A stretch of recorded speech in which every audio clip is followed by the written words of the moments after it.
कहानी सुनो।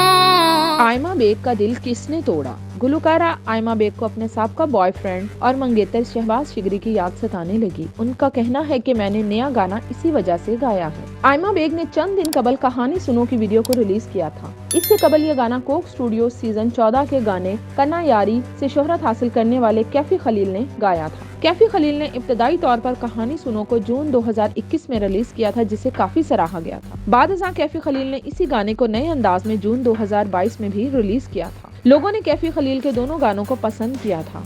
गाने की रिलीज के बाद आयमा बेग ने कहा है कि मेरा दिल टूटा हुआ था और मैं काफी अरसे से इसी तरह का कोई गाना गाना चाह रही थी, मगर मुझसे कोई गाना तैयार नहीं हो पा रहा था। जब मैंने कैफी खलील का गाना कहानी सुनो सुना तो मुझे महसूस हुआ गाने में वही अल्फाज हैं जो मैं कहना चाहती हूँ, इसलिए मैंने ये गाना गाया। आयमा बेग ने दावा किया है कि मैंने कैफी खलील से बाज़ाब्ता तौर पर इजाजत लेकर गाना गाया और उन्होंने मुझे इजाजत देते हुए कहा कि वो मेरी आवाज में गाना सुनना चाहते हैं। मैंने ये नहीं सोचा था कि इनके गाने को इतना पसंद किया जाएगा। मैंने कहानी सुनो अपने टूटे हुए दिल के लिए गाया था, क्योंकि इस वक्त मेरा दिल टूटा हुआ था। आयमा बेग ने मजीद कहा कि दिल टूटने के लिए ही बना है, टूटकर फिर जुड़ जाता है। आयमा बेग मजीद कहती हैं कि सोशल मीडिया जहां शोबिस शख्सियात को शोहरत बख्शती है, वहीं इनकी जिंदगी भी तबाह कर देती है और लोग फनकारों पर खुली तनकीद भी करते हैं। इन्हें ये एहसास नहीं होता कि फनकार भी इंसान होते हैं।